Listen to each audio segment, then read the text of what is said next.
Kingdom Telugu film review by allrounder star Ballem Venumadhav. Malli Raava Jersey కింగ్డమ్లోకి అన్నట్టుగా మళ్ళీ Raava Jersey Kingdom సినిమాల దర్శకుడు గౌతమ్ తిన్ననూరి ఒక మంచి దర్శకుడనే చెప్పుకోవాలి. ఈ సినిమాలో ఎక్స్ప్రెషన్ వైజ్గా కానీ నటన వైజ్గా కానీ తీసుకుంటే అంటే నటనకు సంబంధించింది ఎక్స్ప్రెషను. అయితే ఈ నటనలో మంచి ఆరితేరినటువంటి నటనను ప్రదర్శించాడు విజయ్ దేవరకొండ. అయితే అక్కడక్కడ ఆ పాత్ర స్వభావాన్ని బట్టి కాకుండా తనకున్నటువంటి రెగ్యులర్ తెలంగాణ మాండలికాన్ని ఈ పాత్రకు కూడా ఆపాదించడం అనేది కొంత అట్లా పంటికిద రాయిలాగా వచ్చినా కూడా పర్ఫార్మెన్స్ పరంగా చాలా బాగా చేశాడు. అయితే ఇతన్ని కూడా డామినేట్ చేసిన పాత్ర సత్యదేవుడి. అతను పాత్రను నమిలేశాడు.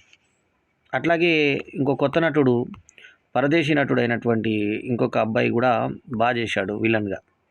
సో విజయ్ దేవరకొండ, భాగ్యశ్రీ బోర్సేది పాత్ర చాలా తక్కువ పాత్ర.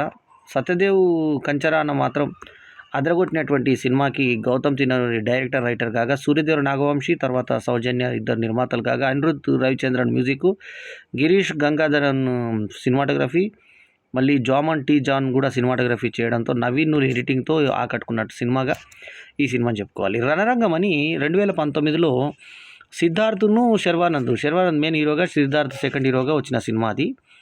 తర్వాత యుగానికి ఒకడు కార్తీ ఇంట్రొడ్యూస్ చేసిన సినిమా, కార్తీని పరిచయం చేసిన సినిమా ఈ సినిమా ఇండస్ట్రీకి, ఆ యుగానికి ఒకడు సినిమా. తర్వాత రీసెంట్గా కార్తీ అన్న సూర్య నటించిన కంగువ సినిమా. వీళ్ళని ఒక మిక్సీలో వేసి ఈ 3 సినిమాల్ని మిక్సీలో వేసి తీసిన సినిమాగా ఈ సినిమా అనిపిస్తుంది. రణరంగంలో ఉన్నటువంటి ఒక హీరో మధ్య ఉన్నటువంటి కాన్ఫ్లిక్టు, యుగానికి ఒక్కడు సినిమాలో ఉన్నటువంటి ఆ చోళ పాండ్య రాజుల యొక్క ఇది దానిలో ఒక 2 తెగల మధ్య అటువంటి ఇది కంగువలో అయితే యాజ్ ఇట్ ఈజ్ కథాంశం. అందులో స్టార్టింగ్లో ఒక వీళ్ళ ట్రైబల్ చూపిస్తారు, ఆ పోయిన జన్మ చూపిస్తారు, మళ్ళీ ఈ జన్మకు ట్రైబల్ కలిపి ఆ లింక్ కలుపుతారు. అట్లాగా ఇక్కడ కూడా ఒక వెతుకుతున్నటువంటి ఒక రాజుని ఇతని రూపంలో వచ్చినట్టుగా చూపిస్తారు. ఇవి పోలికలు మనకు కంగువ, యుగానికి ఒక్కడు, రణరంగం సినిమాలు 3 సినిమాలు తీసుకుంటే ఆ పోలికలు మాత్రం ఇందులో కనబడేది ఏంటంటే ఫస్ట్ నాయకుడిని అన్వేషిస్తున్నటువంటి ఒక తెగ సంబంధించినటువంటి వ్యక్తి విజయ్ దేవరకొండ ద్విపాత్ర అభినయం స్టార్టింగ్ చూపిస్తారు. అయితే ఇంకొక కొత్త నాయకుడు వస్తాడని ఒక చిన్న బాలునికి, ఒక చిన్న బాలికకి చెప్తే ఆ బాలిక ముసలామైనట్టు ప్రాణం ఇడిచినట్టుగా, ఆ తర్వాత ఎవరైతే బాలుడు ఉన్నాడో అతను అయ్యప్ప పి శర్మ అయినట్టుగా చూపించి మనకి ఇక్కడ ఒక అన్న మిస్ అయిపోయాడు శివ. ఆ తర్వాత శివ మిస్ అయినాడు, సూర్య తమ్ముడు శివ అన్నయ్య, వాళ్ళ నాన్నని చంపేశాడు శివ అని అనుకుంటారు. సో ఆ మిస్ అయినటువంటి శివను వెతుక్కోవడం కోసం మామూలు పోలీసుగా ఉన్నటువంటి ఇతను ఒక దగ్గర అన్యాయం జరుగుతుంటే పై అధికారిని కొడతాడు. కొట్టిన తర్వాత అతనికి క్షమాపణ ఇప్పిస్తాడు మురళీధర్. తర్వాత ఇట్లాంటి పనులు మరోసారి చేయకు అని చెప్తుంటే అండర్ కవర్ ఆపరేషన్కి ఇతని యొక్క ఉత్సాహం చూసి ఒక అతను నియమిస్తే ఆ అండర్ కవర్ ఆపరేషన్ నిమిత్తం పోయి ఒక తెగల్లో వాళ్ళు జాఫ్నాలో శ్రీలంకన్ దీని దగ్గర ఇండియన్స్ ఉంటే అందులో ఇరుక్కొని ఉంటాడు శివ. అక్కడ ఇంట్లోంచి పారిపోయిన శివ అక్కడ ఉన్నాడు, అక్కడ పెళ్లి కూడా చేసుకున్నాడు, అతనికి ఒక పిల్లాడు కూడా పుట్టాడు. సో వాళ్ళని ఏ రకంగా కలుసుకున్నాడు అనేది ఇంటర్వెల్లో వాళ్ళ దగ్గర నాయకునిగా ఏ రకంగా ఎదిగాడు అనే దాంతో కింగ్డమ్ ఇంటర్మిషన్ పడుతుంది. ఎండింగ్లో కూడా ఆల్మోస్ట్ అట్లాంటిదే పెట్టి మళ్ళీ సెకండ్ పార్ట్ లీడ్ లాగా కాకుండా కొంచెం క్లారిఫికేషన్ ఇస్తూ ఒక పొయిటిక్ ఎండింగ్తో ముగించాడు సినిమాని. అయితే గ్రిప్పింగ్ స్క్రీన్ ప్లే, తర్వాత చక్కటి పర్ఫార్మెన్స్లు ఇవి ప్లస్ పాయింట్లు అయినటువంటి ఈ సినిమాకి మైనస్ పాయింట్ ఏంటంటే డ్రాగ్ ఆఫ్ స్టోరీ, ఆ తర్వాత అతిశయం, అంటే ఇది జరుగుతుందా జరగదా అనేటువంటి ఒక పాసిబిలిటీస్ గురించి ఆలోచిస్తే మాత్రం సినిమా చూడబుద్ధి కాదు. కింగ్డమ్ అనే టైటిలే ఫస్ట్ మనకి మైనస్ అనిపిస్తుంది. అంటే అతను సామ్రాజ్యం ఏర్పరచుకున్నాడు అనే దాన్ని చెప్పడానికి కింగ్డమ్ అన్నాడు, కానీ పాత సినిమా సామ్రాజ్యం అనే ఒక సినిమా వచ్చింది మనకు మమ్ముట్టిది. అట్లా సామ్రాజ్యాన్ని ఏ రకంగా విస్తరించుకున్నాడు అనేది. ఆ తర్వాత మళ్ళీ ఇంకొక సినిమా కూడా గుర్తుకొస్తుంది ఈ 3 సినిమాలతో పాటు. ఆ సినిమా ఏంటంటే రీసెంట్గా రిలీజ్ అయినటువంటి కలేజా, మహేష్ కలేజా అంటారు దాని సినిమాని. అప్పుడు రిజిస్ట్రేషన్ కలేజా అని పేరు ఉండడం వల్ల మహేష్ కలేజా అని పెట్టారు. ఆ మహేష్ కలేజా సినిమాకు దీనికి కూడా పోలికలు ఏంటి అంటే అందులో కూడా ఒకడు వస్తాడు ఈ రకంగా కనబడతాడు, ఆ రకంగా కనబడతాడు. అందుకే త్రివిక్రమ్ శ్రీనివాస్కి స్టార్టింగ్లో థ్యాంక్స్ చెప్పారేమో అనిపించింది మనకి. సో ఆ రకంగా ఉన్నటువంటి పరిస్థితుల్లో ఈ హీరో ఏ రకంగా మనకి అందులో వాళ్ళ అన్న అన్వేషించి వాళ్ళ అన్నను పట్టుకున్నాడు. ఆ తర్వాత వాళ్ళ అన్నని తను గుర్తించిన తర్వాత వీళ్ళు ఒక బంగారం తీసుకురమ్మని చెప్పి విలన్ గ్రూప్ చెప్తే ఏ రకంగా బంగారం తీసుకొచ్చాడు. ఆ తర్వాత ఏ రకంగా వాళ్ళను సాటిస్ఫై అయిన తర్వాత మళ్ళా ఏ రకంగా ఇబ్బందులు పడ్డారు. మళ్ళా ఆ తర్వాత విషం తాగిపించి ఏ రకంగా వాడు తండ్రినే చంపించినటువంటి కర్కోటకుడైనటువంటి ఆ వ్యక్తి ఏ రకంగా వీళ్ళని తుదముట్టించాడు, భోజనానికి పిలిచి ఏ రకంగా చంపేశాడు అందరినీ అనేది చాలా దయనీయంగా మనకు చూపించినటువంటి విధానం స్క్రీన్ మీద ఆకట్టుకునే విధంగా సాగుతుంది కథ. సో ఈ సినిమాకి మనకి మెయిన్ ఏంటంటే విజయ్ దేవరకొండ యొక్క లుక్స్ కానీ పర్ఫార్మెన్స్ కానీ యాడెడ్ అడ్వాంటేజ్ కాక భాగ్యశ్రీ బోర్సేని సరిగ్గా వాడుకోలేదు కథలో. సో ఆమెకి సరైన పాత్ర లేక కొంత దెబ్బతిన్నది. అట్లాగే సత్యదేవికి మాత్రం అద్భుతమైన ఓపెనింగు, అద్భుతమైన పాత్ర దొరికి ఆ సినిమా రాణింపుకు వచ్చింది.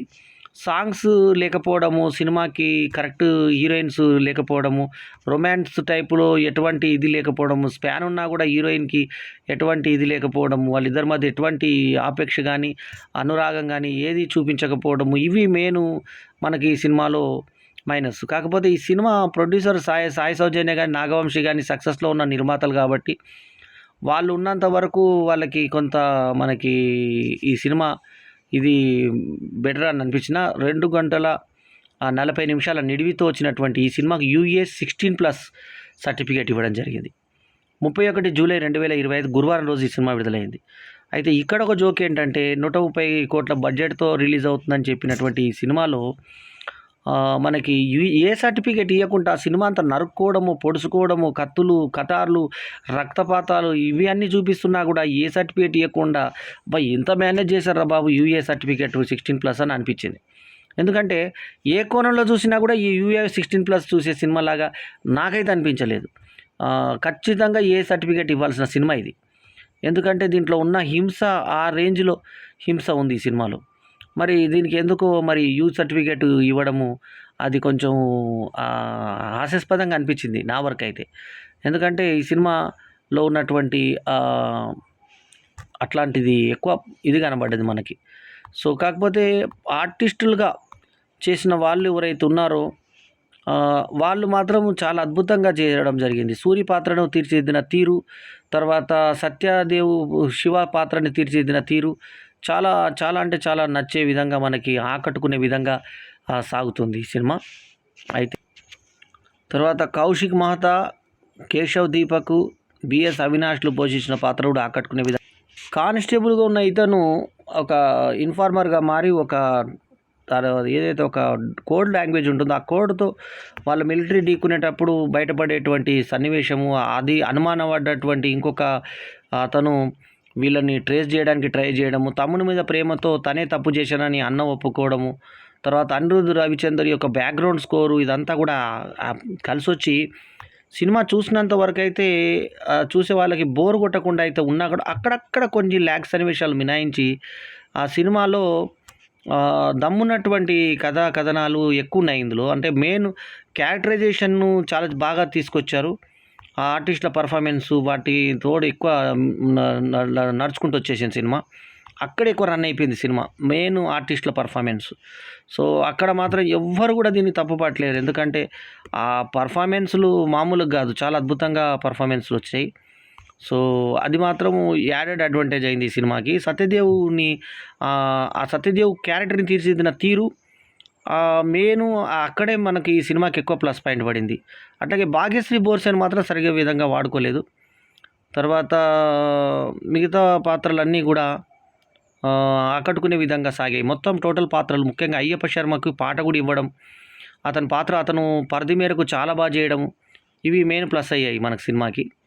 సో ఇంకొక నటుడు, మలయాళ నటుడు, అతను చేసినటువంటి పర్ఫార్మెన్స్ కూడా ఆకట్టుకునే విధంగా ఉంది. విలన్ కొడుకుగా అతను చేసిన తీరు ముఖ్యంగా ప్యాన్ ఇండియా సినిమా లాగా ప్రయత్నం చేశారు ఈ సినిమాను కూడా. సో కింగ్డమ్ సినిమా విజయ్ దేవరకొండ నటనా పరాకాష్ట అని చెప్పాలి. దర్శకుడు గౌతమ్ తిరునూరి యొక్క అద్భుతమైనటువంటి ప్రతి ఫ్రేమ్ని చూస్తే మీకు నటనను బాగా తీసుకునేటువంటి ప్రయత్నం. అక్కడ జాఫ్నాలు ఎలా జరుగుతుంది, తర్వాత శ్రీలంకలో ఉన్నటువంటి తెలుగు వాళ్ళు ఏ రకంగా ఇబ్బంది పడతారు, ఇక్కడ నుంచి రావడానికి బార్డర్లో ఎంత కష్టాలు పడతారు, వాళ్ళని బానిసలుగా ఏ రకంగా చూస్తారు, చూసిన తర్వాత ఏ రకంగా హింసిస్తారు, వాళ్ళకి ఎటువంటి కష్టాలు ఉంటాయి, వాళ్ళని ఎటువంటి బాధలు పెడతారు, మాటలతో కానీ శారీరకంగా కానీ ఏ రకంగా ఇబ్బంది పెడతారు అనేది, ఆ కూలీనాలీల జీవితం వల్ల అలాగే ఉండిపోవాలా అనే దాన్ని ఒక నాయకుడు వచ్చాడు అని ఇందాకే నేను చెప్పినట్టుగా కలేజా సినిమా, మహేష్ కలేజా సినిమాలో ఉన్నటువంటి నాయకుడిగా ఇతను పడవను పట్టుకొని లాగుతుంటే వీళ్ళందరూ వచ్చి సహకరించి ఆ పడవను పోయిన తర్వాత అక్కడ వచ్చేసి అందరినీ అటాక్ చేసి వీళ్ళు ఎలా బయటపడ్డారు అనే కథా కథనాలతోటి లాస్ట్కి వీళ్ళందరూ శవాలుగా గుట్టలుగా పడిపోతే ఆ హీరో వచ్చి ఎలా బాధపడతాడు, ఇక్కడ నువ్వు బతుకున్న వాళ్ళు చచ్చిపోతారని ముందే తెలిస్తే నీ పని కూడా చేస్తాడని చెప్పి అతను చెప్పడం, ఆ ఇన్ఫార్మర్ ఎవరైతే తీసుకుని వస్తాడో అతనే ఎవరైతే ప్లాన్ చేశాడో అతనే అందరినీ ఇరికిచ్చి చంపడం అనేది, ఇవన్నీ కొన్ని బేస్లెస్ స్టోరీ స్క్రీన్ ప్లే వేసుకున్నా కూడా అతను శివ అప్పటి నుంచి ఎందుకు రాలేదు, హత్య చేసి పారిపోయాడు కాబట్టి అక్కడే ఉండిపోయాడు, ఎందుకు ఆడిపోయాడు, ఎందుకు రాలేదు, లాస్ట్కి చచ్చిపోయిన తర్వాత నీ దగ్గర నేను రాలేను రా అని చెప్పేసి విజయ్ దేవరకొండ అనే డైలాగ్, ఆ పర్ఫార్మెన్స్ ముఖ్యంగా మళ్ళీ చెప్తున్నా, విజయ్ దేవరకొండ పర్ఫార్మెన్సు తర్వాత సత్యదేవ్ పర్ఫార్మెన్స్లకి ఈ సినిమా చూడవచ్చు అనే విధంగా వాళ్ళు యాక్ట్ చేయడం జరిగింది. గౌతమ్ తిన్ననురి డైరెక్ట్ చేయడం జరిగింది. ఈ సినిమాకు నేను ఇస్తున్నటువంటి రేట్